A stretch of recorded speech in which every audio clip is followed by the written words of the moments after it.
The W14 upgrades finally debuted in Monaco, and those who are waiting in anticipation for a Red Bull buster have been left underwhelmed, for lack of a better word. Toto Wolff and his engineers have said that there's plenty of work to be done, which spells doom for Lewis Hamilton, who is in search of a record-breaking 8th title. So what does the future look like for the highly publicised W14? Keep watching the video to find out.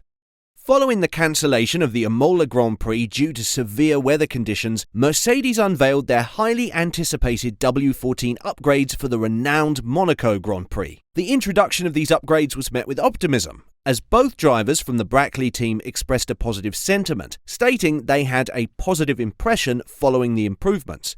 Lewis Hamilton, in particular, expressed relief in seeing the elimination of the zero-pod design. However, despite Hamilton's criticism of the car, engineering director Andrew Chauvelin dismissed his feedback. As the Grand Prix commenced, Mercedes held reservations regarding their ability to fully utilise the anticipated performance enhancements on the demanding and perilous circuit.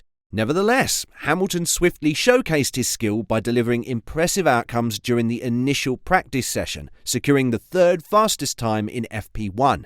Unfortunately, Hamilton's progress was abruptly halted by a crash in FP3, resulting in a 6th place finish during the qualifying session. Although he acknowledged certain improvements in the car, Hamilton admitted that he still lacked complete confidence in its performance. However, Chauvelin, in his conversation on the F1 Nation podcast, dismissed Hamilton's reaction, saying, "He said some good things about the car this weekend. He said it feels decent on the brakes and he's got confidence.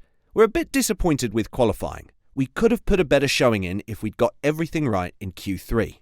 Well, you don't get temperature by overdriving and sliding. You get the temperature, but the wrong temperature. You don't want it on the surface because we know that the Italian product is quite temperamental on surface temperature, so you need to build the core temperature very specifically. That's art and science no one has fully mastered, but this sliding itself is not good.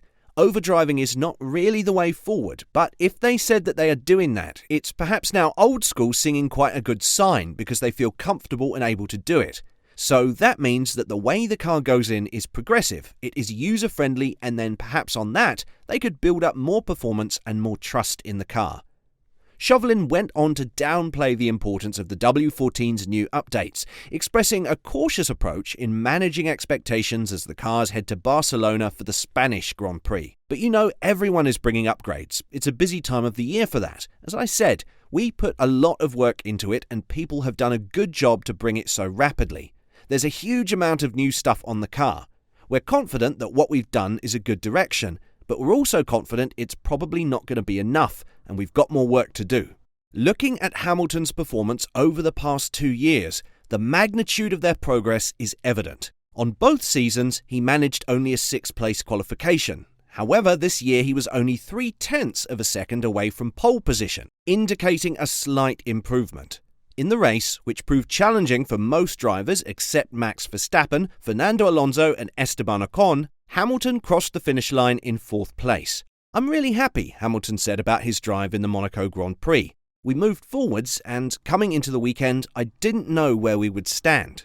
So to come out 4th and 5th, it was really great points for the team. It's a huge thank you to everyone back at the factory for pushing and bringing those upgrades. There's so much work to bring those here, and we kept in one piece and we brought it home. We beat the Ferraris. We really got some good points today as a team. With the Spanish Grand Prix, there is a greater opportunity to assess the team's progress as there is an abundance of track data accessible to all teams due to years of pre-season testing at the circuit. Mercedes achieved 4th and 5th place finishes on the Monaco street circuit, significantly narrowing the gap to Aston Martin to just 1 point as they strive to secure 2nd place in the constructor standings. This upcoming race in Spain will provide a better indication of the strides forward made by the team.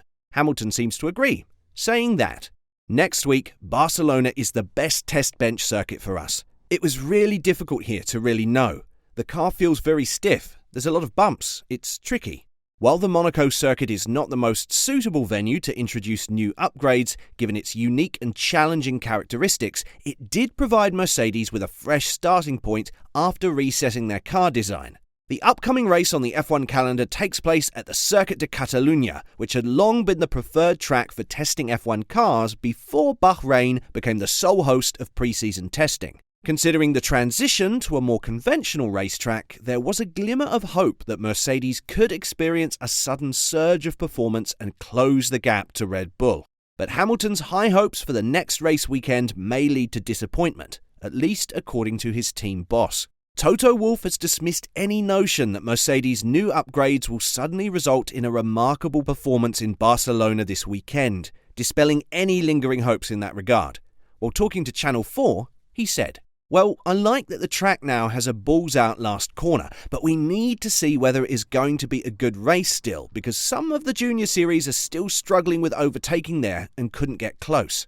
For us, this race is a data collection exercise. We're not going to be racing for world championships, so it's really just about running the car."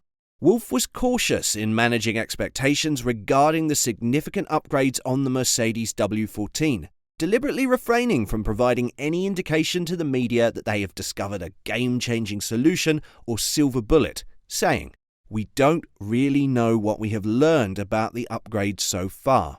I think we've learned what we put on the car still makes the car go straight. It could have been much worse. So that's a good first solid step, and then we got to take it from there." Despite facing difficulties in the early stages of the season, Mercedes has established an ambitious objective for Lewis Hamilton and George Russell to achieve in the 2023 season. The Silver Arrows are optimistic about their chances of securing second place in the Constructors' Championship, aiming to surpass Aston Martin and improve their overall standing. Chauvelin shared a glimpse of how internal discussions are going, saying, "We're in a good fight for second in the Constructors' Championship, and while that's not our goal, it looks like we're going to be able to have some fun racing with Ferrari and Aston Martin as we work on closing that gap to Red Bull." Team boss Toto Wolff emphasised that while the team had aspirations for improved performance with the new parts, they also emphasised the importance of not getting carried away. "We brought a big package to this race and it has performed well. We've seen some positives in Monaco, which we know is not a representative circuit, and it will be next week in Barcelona when we get a more precise idea of competitiveness. We don't want to get ahead of ourselves, and I think we're all looking forward to learning more about the car and to seeing if we've made a step in performance against our immediate competitors." Lewis Hamilton and George Russell have been making the most of a challenging situation. Their collective efforts have positioned Mercedes in third place in the Constructors' Championship this season, trailing customer team Aston Martin by just 1 point. But just how much can they realistically do with the issue-riddled W14?